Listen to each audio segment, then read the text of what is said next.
નમસ્કાર. શ્રી આલિદર માધ્યમિક શાળા એટીએલમાં આપ સૌનું હાર્દિક સ્વાગત છે. હું છું બારણ ગ્રીવા. હું છું વાંદરી અને અમારા માર્ગદર્શક શ્રી નિમિષ સાહેબ વડુ. આ અમારી કૃતિ છે આધુનિક ખેતી. આજનો યુગ એઆઈનો યુગ છે, એટલે કે આર્ટિફિશિયલ ઇન્ટેલિજન્સ. આ યુગમાં તમે બધી જ વસ્તુ આધુનિક થતા જોઈ હશે, પણ કોઈ દિવસ એવો વિચાર આવ્યો છે કે આપણું ખેતર આધુનિક થતું હોય? તો આ પ્રશ્નોનો અમે અમારી કૃતિ દ્વારા નિરાકરણ લાવ્યા છીએ. તો સૌપ્રથમ આપણે મેટલ સેન્સર વિશે સમજાવીશું. તો આ છે મેટલ સેન્સર. મેટલ સેન્સર એ સૌથી હિતાવહ સેન્સર છે.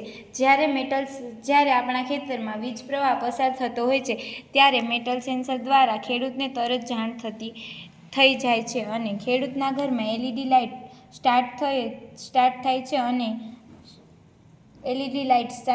અને આલાર્મ વાગવા લાગે છે, જેથી ખેડૂત પોતાના ખેતરની વીજ પ્રવાહ બંધ કરી શકે છે. આ છે સોઇલ મેચ્યોર સેન્સર. આપણું ખેતર ખૂબ મોટું હોય તો તે ખેતરમાં પાણી વાળવું ખૂબ મુશ્કેલી ભર્યું કામ છે. તો તે ખેતરમાં પાણી વાળવા માટે આ સોઇલ મેચ્યોર સેન્સરનો ઉપયોગ થાય છે. સોઇલ મેચ્યોર સેન્સરને જ્યાં આપણે પાણી જ્યાં સુધી વાળવાનું હોય અથવા પહોંચાડવાનું હોય ત્યાં સુધી મૂકી અને તેની ઉપર આ રીતે પાણી નાખી દઈએ, તો જ્યારે પણ તે પાણીને ત્યાં પહોંચશે તે પોતાનું કામ ચાલુ કરી દેશે અને ખેડૂતના ઘરની અંદર લાઇટ થવા લાગશે તથા આલાર્મ વાગવા લાગશે અને મોટર પોતાની રીતે બંધ થઈ જશે. આ છે રેનડ્રોપ સેન્સર. જ્યારે રેનડ્રોપ સેન્સર ઉપર પાણી આવશે ત્યારે રેનડ્રોપ સેન્સરમાં લાઇટ થશે અને ખેડૂતને તરત જ જાણ થશે અને ખેતરમાં કોઈ પણ પાક હશે તો પાક ઉપર તાલપત્રી તરત ઢંકાઈ જશે અને આપણા પાકનું રક્ષણ થશે. આ છે ટચ સેન્સર. જે રીતે આપણા મોબાઈલ ફોનમાં પણ લોક રાખેલો હોય તો આપણે ખોલીએ તો જ તે ખુલે, તે રીતે અમે અહીંયા ઘરની અંદર રાખેલો છે. જે મારા ઘર હોય તો હું ટચ કરીશ તો જ તે દરવાજો ખુલશે અને આપણા ઘરનું રક્ષણ થઈ શકે છે. આ છે એલડીઆર સેન્સર. જ્યારે આ સેન્સરને પ્રકાશ મળતો બંધ થઈ જાય છે ત્યારે જ તે સેન્સર લાઇટ ચાલુ થાય છે. તે ઇન્વર્ટર જેવું કાર્ય કરે છે.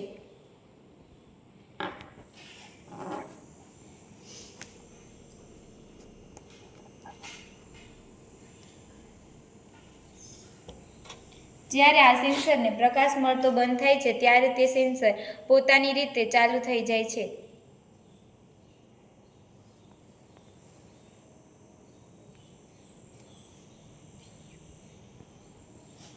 આ છે આઈઆર સેન્સર. આઈઆર સેન્સર આપણા ખેતરની ફરતે મૂકવામાં આવે છે. જો આપણા ખેતરની ફરતે કોઈ માણસ કે પશુ આવન જાવન એટલે કે તે આવવા માંગતું હોય તો તે આઈઆર સેન્સર તેને 3 થી 7 ફૂટની અંદર ડિટેક્ટ કરશે અને ખેડૂતને જાણ થવા લાગશે. જો કોઈ માણસ હશે તો ખેડૂતના ફોનમાં મેસેજ જશે કે તે 2 પગવાળું ચિહ્ન આવશે, અને જો કોઈ પ્રાણી હશે તો તેના ફોનમાં 4 પગવાળું ચિહ્ન આવશે. જો માણસ હશે તો ખેડૂત પોતાના ફોનમાંથી 40 થી 50 વોલ્ટનો ઝટકો આપી અને તેને દૂર કરશે, અને જો કોઈ પશુ હોય તો તેને 40 થી 50 વોલ્ટના ઝટકાથી કશું થતું નથી. તેને 350 થી 400 વોલ્ટનો ઝટકો આપવો પડે, જેથી તે ખેતરમાં પ્રવેશવાની કોશિશ ન કરે.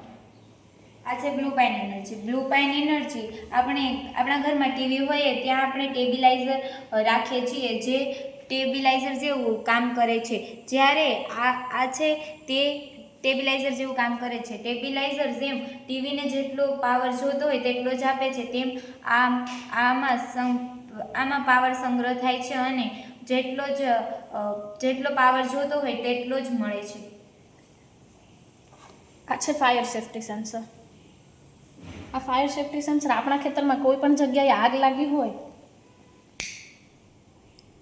તો તે આગને ડિટેક્ટ કરશે અને જે ખેતરનું ખેતર છે એ ખેડૂતના ફોનમાં તરત ફોન જશે કે તમારા ખેતરમાં આગ લાગી છે, અને કૂવામાં રહેલી મોટર પોતાની રીતે કાર્યરત થઈ જાય છે અને તે આગને બુઝાવી શકે